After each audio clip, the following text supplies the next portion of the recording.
Oh, vous êtes déjà là. Laissez-moi 5 secondes pour me changer et je suis à vous.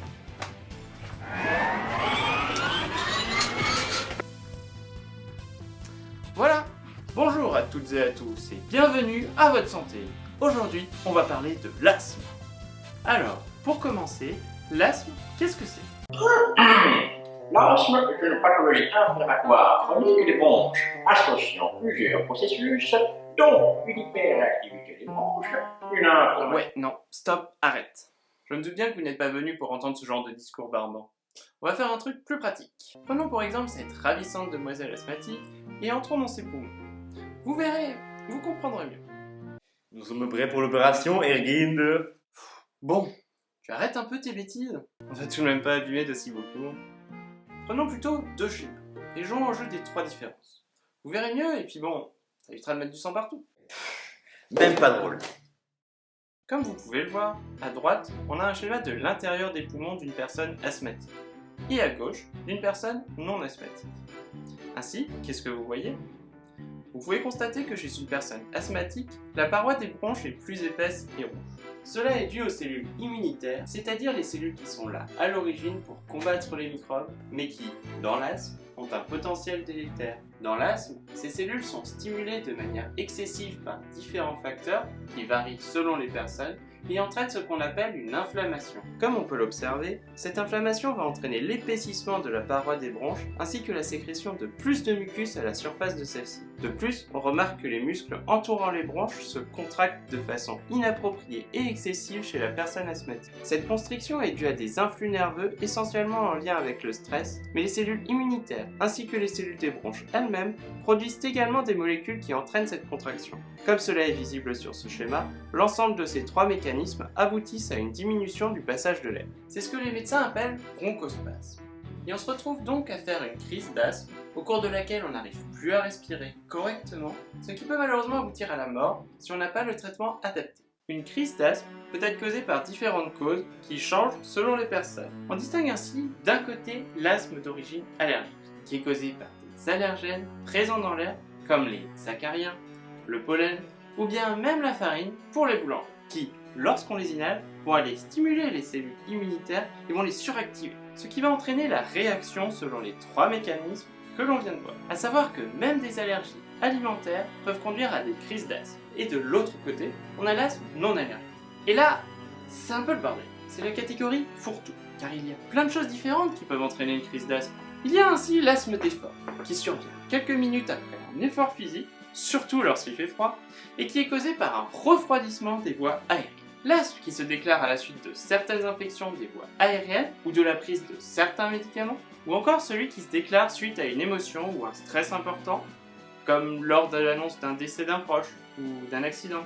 Et à côté de cela, il y a plein de facteurs de risque qui peuvent déclencher une crise d'asthme chez les personnes asthmatiques, et même chez celles qui ne le savent pas encore, comme la pollution urbaine, le tabagisme, aussi bien actif que passif, les remontées acides, l'obésité, et l'âge, étant donné que ce sont essentiellement les enfants et les jeunes adultes qui sont asthmatiques. Et parmi les enfants, ce sont essentiellement les garçons qui sont atteints, tandis que chez les jeunes adultes, on a à peu près autant d'hommes que de femmes. En principe, les manifestations de l'asthme sont discontinues. Et en dehors des crises, vous ne devriez pas avoir de symptômes respiratoires. Si vous avez des symptômes en dehors des crises, ça fait un moment que vous êtes asthmatique. Et on ose espérer que vous allez voir régulièrement un pneumologue pour vous aider. En effet, à force de faire des crises d'asthme, une inflammation chronique s'installe dans les bronches, ce qui conduit à un remodelage de la paroi bronchique, vous rendant susceptible de faire encore plus de crises d'asthme, qui seront plus importantes et rendant vos poumons moins efficaces, ce qui diminuera progressivement votre capacité respiratoire. Entraînant ainsi un cycle infernal. D'où l'importance de se faire diagnostiquer rapidement et de bien se traiter. Du coup, vous vous demandez sûrement à quoi ressemble une crise d'asthme, afin de déterminer si vous-même, vous n'êtes pas asthmatique. Ça tombe bien, on vous en a préparé une. Lucie, une crise s'il te plaît. Nous revoici avec Lucie. Lucie qui vient de faire du sport. Élément déclencheur chez Lucie, car elle fait de l'asthme d'effort. Mais les symptômes sont les mêmes dans les autres types d'asthme. Il est fréquent que le premier symptôme observé soit une toux sèche, qui précède les autres symptômes, et peut alerter qu'on va faire une crise. Par la suite, on aura un début brutal des autres symptômes, avec une respiration sifflante, haletante, une difficulté à respirer normalement et profondément, avec ses à-coups caractéristiques, une oppression thoracique et une excrétion de mucus par la toux qui provient des bronches. Généralement, ces symptômes ne durent que quelques minutes et peuvent parfois s'étendre jusqu'à quelques heures. Et bien qu'ils peuvent parfois se résoudre spontanément, il est généralement nécessaire de prendre un traitement d'urgence de la crise à partir de là, car sinon, cela peut conduire à la mort. Aussi, il arrive très fréquemment que ces crises se déroulent la nuit ou au petit matin, ce qui vous réveille et vous donne l'impression d'une oppression thoracique. Cela va ainsi régulièrement vous réveiller à cause de la toux ou parce que vous aurez du mal à respirer. D'ailleurs, parfois, chez le jeune enfant, une toux sèche la nuit est le seul signe clinique de l'asthme.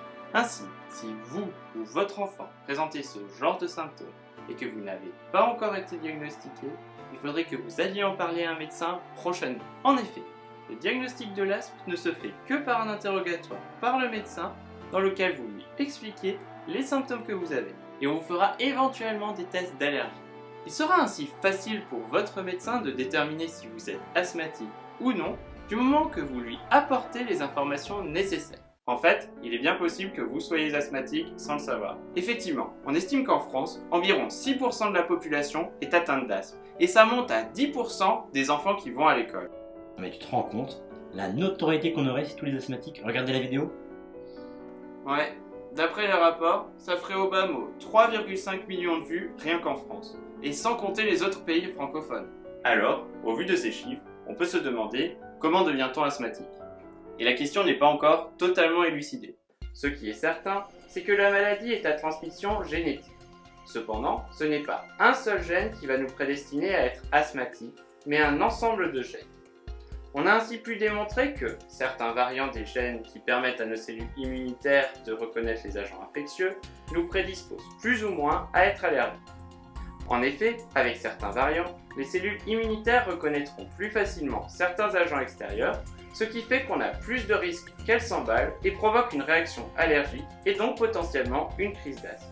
Mais il n'y a pas que ces gènes qui rentreraient en jeu, mais bien d'autres, avec notamment des régulateurs qui seraient plus ou moins efficaces en fonction des personnes. En outre, la génétique ne suffit pas à expliquer qu'on devienne ou non asthmatique. En effet, en 30 ans, le nombre de personnes asthmatiques a été multiplié par 6. Et en une seule génération, il est impossible qu'une maladie qui dépend uniquement de la génétique atteigne autant de personnes supplémentaires. On estime donc que ce serait l'environnement, plus que la génétique, qui expliquerait l'augmentation du nombre d'asthmatiques. En effet, les gens étaient tout autant prédisposés il y a 30 ans que maintenant à devenir asthmatiques, mais ils ne regroupaient pas les conditions nécessaires pour développer la maladie. Ils ne rencontraient par exemple pas l'allergène qui leur aurait fait déclarer la maladie, ou leurs poumons n'étaient pas autant abîmés que maintenant avec la pollution atmosphérique actuelle. Ce serait donc plus nos changements d'habitude de vie que la génétique qui expliquerait l'augmentation du nombre d'asthmatiques, avec en tête l'augmentation du nombre de personnes en surpoids dans les pays développés. L'asthme est donc une maladie très fréquente, pour laquelle, heureusement, les traitements sont très efficaces. Malheureusement, chaque année, environ 2000 personnes meurent en France d'une crise d'asthme, et généralement avant même d'arriver à l'hôpital. De plus, l'asthme mal contrôlé diminue grandement la qualité de vie. C'est pourquoi il est important de bien prendre ces traitements. Du coup, on a décidé de vous présenter rapidement dans la deuxième partie les différents traitements, comment ils fonctionnent et comment les prendre correctement.